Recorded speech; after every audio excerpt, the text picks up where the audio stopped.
Alright guys, it's me, Mr. Bronchiectasis superhero slash whatever you want to call me these days. Anyway, everyone's been asking how I am. I've got a bit of fluff on my chin there. Or is it just a bit of grey hair? I don't know what it is these days. Call it fluff, call it scruff, I don't know. Call it a bit of yoghurt, call it a bit of cheesecake. I've just had a crumpet, but my appetite's really bad, so it might have been a bit of butter on the crumpet. So we get into the moral of the story here. I've had a terrible 6 months. Every time I go on the IVs, I come off them, even in between the IVs, even when I'm on them, I don't necessarily pick up massively. So there's something else that's been going on. And this has been an occurrence for the last 6 months. Terrible. I've had to be using a lot of rescue packs in between. Anyway, what's happened is in the last 10 days, maybe longer, but I can recall chest pains being present every day for 10 days. They could have been there longer. I just recall it steadily increasing in the last 10 days. I went to hospital about 3 days ago. I explained my symptoms and everything.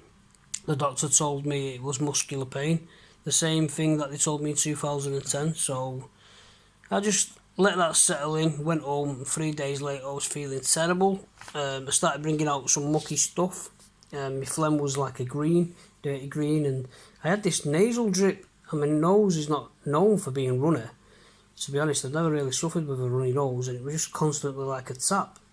And I had to get tissue to stop it, and eventually at the night, I went like that, and I thought, I'll just spit this phlegm in the tissue and it'll be similar colour, green, or like a beigey colour, whatever. Anyway, it was like a rusty gold colour. So that's when the penny dropped for me. I thought, something's not right.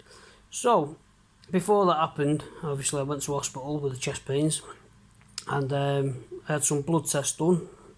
I had heart trace done, blood pressure, what else? X-ray. What's that, Vic? X-ray, yeah. Good you said the X-ray, because the X-ray bit's important. So yeah, the blood's come back slightly raised, CRPs, and the X-ray's shown some change, but the doctor at the time wasn't sure if it was the way it was stored, was it a different position to the last one, but he said there is some shadow where there wasn't shadows before. He was quite happy to discharge me, send me home on some flucoxacillin, and I don't say fluconazole, yeah, flucoxacillin, and it was 2 grams a day. He did mention for me to email my specialist, which I'd do anyway. I have a really good relationship with the specialist. He's been a bit of a big help.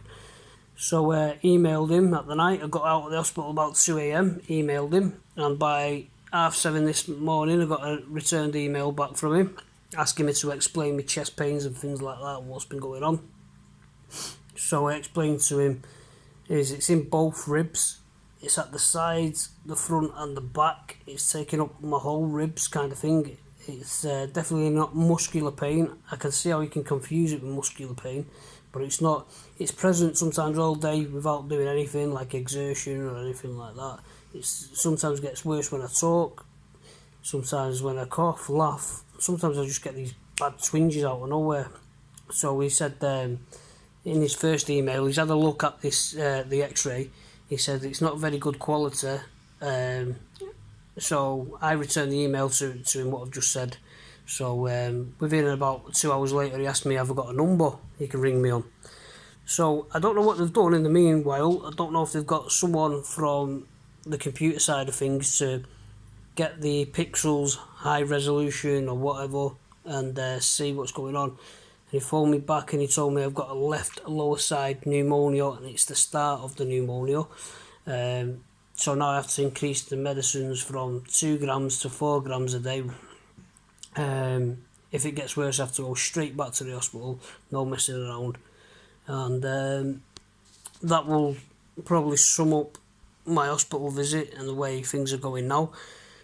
I've got a few things to address. I don't think I'm going to do it all in this video, but I might as well, because I don't know when I'm going to upload the video again. Next thing is, the running out of options is in medications and what they can do. I received this letter before the pneumonia, but before I went to hospital, a couple of days before. We're having problems with access of the IVs using PICC lines and cannulas, so now I'm getting sent for a port when I'm well. The next thing is I've been offered a trial which is coming in the country for everyone that doesn't know. It's called Willow, Willow, Willow, and it's supposed to have massive, what do you call it? Massive accomplishments in people such as myself with lots of mucus. I'll just explain how it works in different countries. It's not the same as saline, it's not the same as carbamazepine, where that tries to reduce how much mucus we make, yeah, or thinning the mucus. This Willow tries to stop the mucus from getting to where it's at. Okay, it tries to stop the mucus in the body. Obviously, I can't see it stopping all the mucus because you need a bit of mucus in the body. But this Willow is supposed to stop the mucus, so we'll see. That's going to take place in January this year. So new trial coming into bronchiectasis January time, so that's some news for you. I've also now been referred to Wythenshawe Bronchiectasis Hospital, where I will be undergoing some new trials there. Not only that, but anyone who's been following the channel knows I got turned down for the tobramycin, also known as gentamicin, I think tobramycin or whatever, by the GMC. I got turned down by that, but now I'm getting taken on by the Wythenshawe Bronchiectasis Hospital in Manchester. They have different fundings there, so I should be getting it. So I'll have the tobramycin on top of the IV meropenem 2 grams. So that goes to show you where my chest condition is at the moment. It's not in a very good place. The only thing I have on my side is I'm strong. My lung function's good, and yeah, that's it really. That's the only good things I've got on my side. And I fought pneumonia off time and time again. Like I say, I've had it about 9 times in my life. So yeah, I must be running out of lives like the cat now.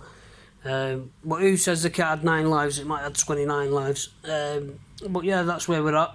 And growing so many bugs now, I think my specialist has thought it is time to call in some other kind of specialist in different departments as well. So we'll go from there. Once I'm done with knowing what's happening there, I'll let you know. I've had to cancel my sleep study. I was supposed to be picking up my equipment for my sleep study for my sleep apnea, but I have to cancel that tomorrow. Well, cancel it today for tomorrow. And that's about it really. Vic's not feeling too well. She's got a bit of ongoing chest issues at the moment, so she's started some doxycycline.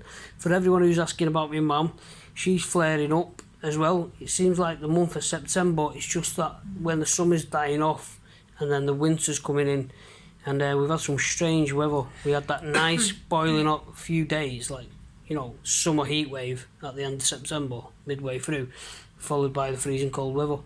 So that's not helping. So yeah, September and the months ahead are very testing times for everyone. And I'm going to leave it there, and I'll see you soon.